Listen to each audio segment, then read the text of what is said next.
Kaylee Griffin. Hey, Sterling. We've seen you recently in the starting lineup and coming off the bench. It's been a seamless transition for you in either position. What are the challenges to switching between a starting role and a six-man role, and how have you been able to stay ready regardless of the situation? I wouldn't say it's really a challenge. You just got to be ready. And, you know, I've been kind of doing it a little bit throughout the season, so I know where some of my shots don't come from. I know, you know, I need to be more aggressive at, and on the defense end, it's just bringing it, you know, whatever the position is that I'm in. So I wouldn't say it's a challenge. You just got to stay ready and stay locked in. Talking about your shooting, you've hit 2 or more threes now in 9 consecutive games after doing so only in 4 consecutive games prior in your career. What's allowed you to find this shooting rhythm as of late? Just the confidence that I got in myself and, you know, everybody else around me, and my work ethic. You know, putting up the reps, you know, being locked in and, you know, just working on my game. And it's all, you know, starting to line up. I still got a lot of work to do. I still got strides that I can make as a shooter and as a basketball player in general. So just continue to put in that work and have that confidence. Kelly Eco.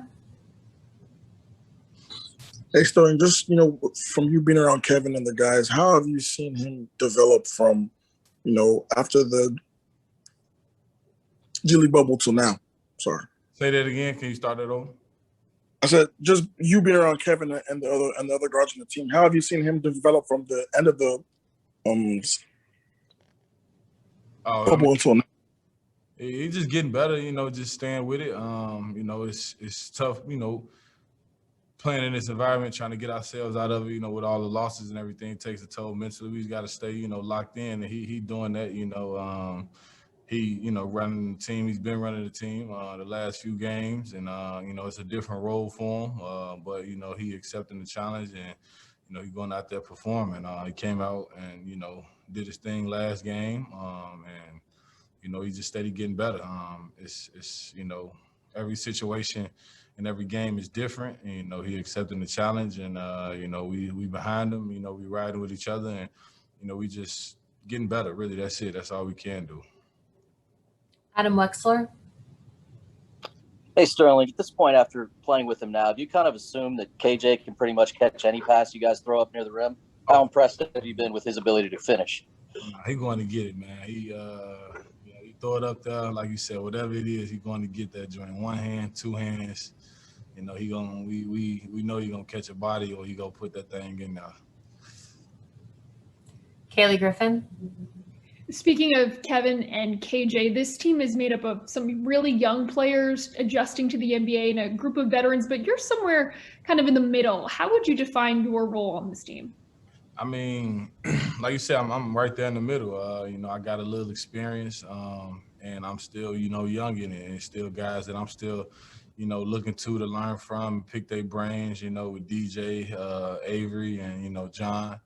And KO, and you know, it's still some guys out there that I'm, you know, trying to help out when I can, when I see something with KJ, you know, and Tate and KP. So you know, I'm right there in the middle. I got a little experience, but you know, I still plan on being in this league for a long time, so I still got a lot to learn. Jonathan Fagan. Between yourself, 2 DJs, Avery, Kelly Olynyk, and 2 guys who are holdovers from past Rockets teams, you have a lot of guys who've had a lot more success than this team is having. Is there some influence you feel like that group can provide that will help in the future, or even just to get over the hump in some of these close games to turn them into wins? Oh yeah, we getting there. And you know, no team has, you know, been successful without playing with each other and, you know, building that chemistry. And we, you know, are past, you know, the trade deadline and everybody pretty much moving around. So we got a team that we can build with now. And we, you know, we getting better, and it shows. You know, the wins don't, you know, show, but the effort and the togetherness and the way we playing is showing that, you know, we getting better and we starting to get on the same page. It's gonna take a little time, but you know, as long as we go out there and play hard and do what we got to do, we're gonna get to where we need to be. And, you know, hopefully we got the same guys next year. We got a good group, and we'll be able to, you know, build with each other throughout the summer and come back out next year and, you know, give everybody hell. Is that something that gets spoken about? You guys talk about that a lot? I mean, not really, you know, because guys, you know, it's different. You know, everybody in a different position, you know. But, you know, we do talk about when we out here together right now, you know, for the rest of the season, you know, how we want to finish strong and how we going to do that. Like I say, it's been showing the last few games we've been getting better. I mean, we, you know, averaging, you know, 20-plus assists the last couple of games, 28 assists, you know, last game. So we playing with each other, playing for each other. We just got to get over the hump. Some small little things that we got to do, myself personally on the defensive end. So it's going to come. Thank you. Thank you, Sterling. We appreciate your time. Thank y'all.